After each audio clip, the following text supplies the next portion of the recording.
जलालपुर जट्टा बकोकी में पाकिस्तान मुस्लिम लीग नून को लगा बड़ा धचका। साबका उम्मीदवार बराए चेयरमैन चौधरी नसीर हुसैन संधू ने अपने 60 घरानों समेत काफ लीग में शमूलियत का ऐलान कर दिया।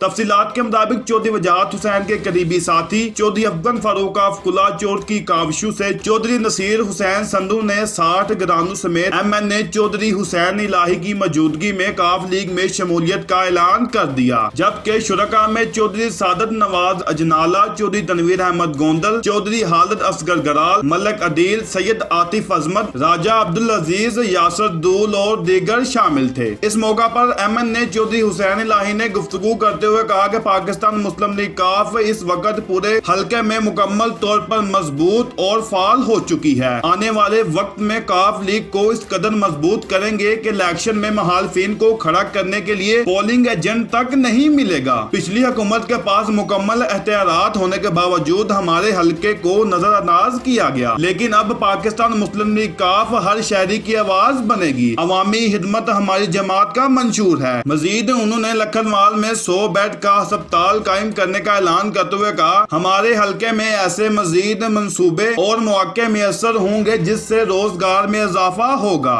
जबकि इस मौका पर चौधरी नसीर हुसैन संधू ने गुफ्तगू करते हुए कहा कि हम चौधरी हुसैन लाही की आमद पर उनका तहे दिल से शुक्रिया अदा करते हैं। चौधरी हुसैन लाही के इलाका में वर्ग को जमात के अलावा मुखालिफिन भी मानते हैं। चौधरी हुसैन इलाही हल्का में बेहतरीन परफॉर्मेंस देकर हर हासो आम की आवाज बने हैं। आइंदा इलेक्शन में मेरा और मेरे 60 से जायद घरानों का वोट पाकिस्तान मुस्लिम लीग काफ की हमायत में होगा। जबकि इस मौका पर चौधरी अफगन फारूक अफकुला चौर ने कहा कि बल्दियाती इंतखाबात में इस बार काफ लीग डंके की चोट पर इलेक्शन लड़ेगी। हम चौधरी वजाहत की क़यादत में इस बार पूरे जोरों शोर के साथ इलेक्शन लड़ने के लिए तैयार हैं।